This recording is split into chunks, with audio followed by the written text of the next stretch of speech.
सुनो हे श्रोताजनों, अब कथा पहुंचती है उस करुणामय हृदय विदारक क्षण पर जहां राम को दिया गया वचन बनता है उनके जीवन का वनवास, जहां एक पुत्र पिता के वचन की रक्षा करता है, एक भ्राता बंधुत्व की सीमा लांघता है और एक पत्नी त्याग में प्रेम को परिभाषित करती है। रामायण कथा भाग 11। राम का वनगमन, एक मुस्कान में त्याग और आंसू में धर्म की गरिमा। सुनो हे श्रोताजनों, अयोध्या में प्रातः की किरणें नई आशा लेकर आई थी। आज का दिन था श्री राम के राज्याभिषेक का दिन। पूरी अयोध्या स्वर्ण जैसी चमक रही थी। हर घर दीपों से सजाया गया था। ब्राह्मण वेद पाठ कर रहे थे, स्त्रियां मंगल गीत गा रही थीं, पर राजमहल के भीतर वह शुभता घुट रही थी। और वहां बैठा था राजा दशरथ, एक टूटा हुआ पिता।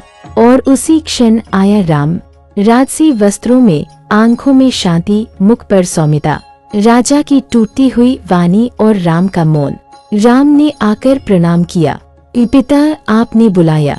दशरथ रो पड़े और उनका कंठ बैठ गया। कुछ कह नहीं सके।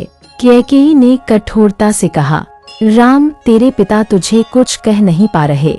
मैं कहती हूँ, राजा ने तुझे वन जाने का वचन दिया है, 14 वर्षों के लिए, आज ही, अभी ही। सभा स्तब्ध, वायु थम गई।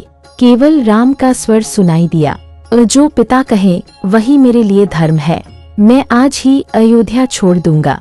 कोई आक्रोश नहीं, कोई संकोच नहीं, केवल एक हल्की सी मुस्कान जिसमें संसार का सबसे बड़ा त्याग छुपा था। कौशल्या का विलाप, एक माँ का टूटना। राम जब अपनी माता कौशल्या के कक्ष में पहुँचे, उन्होंने देखा उनकी माँ, जिन्हें उनके राज्याभिषेक की खुशी में जागरण किया था, अब भूमि पर बैठी थी और आंखों से अश्रु बह रहे थे। कौशल्या बोली, राम, मुझे कुछ नहीं चाहिए, केवल तू मेरे पास रहे। राम ने सिर झुकाकर कहा, माते पिता का वचन मेरे लिए ईश्वर का आदेश है।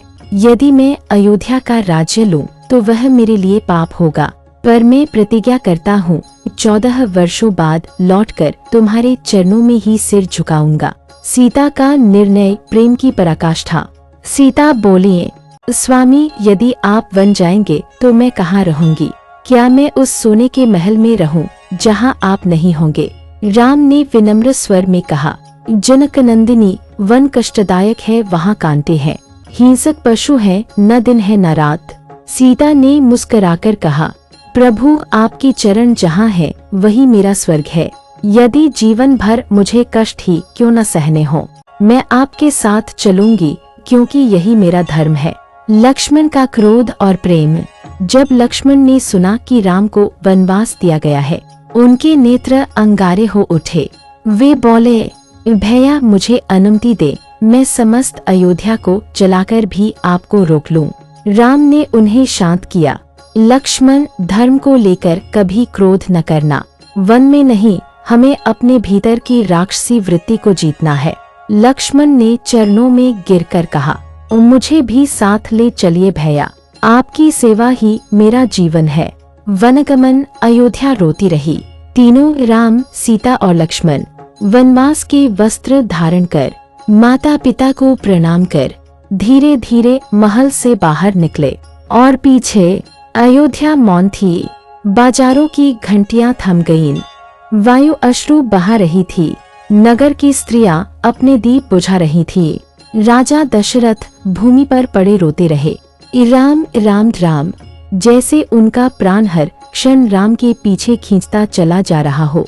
अगले भाग में राम के वन में प्रवेश, अत्रि और अनसुया का आश्रम, दशरथ की मृत्यु और भरत की वापसी। वह करुण दृश्य जब भरत राम के चरणों में गिरकर अयोध्या लौटने का आग्रह करता है और राम उसे खड़ाऊ देते हैं।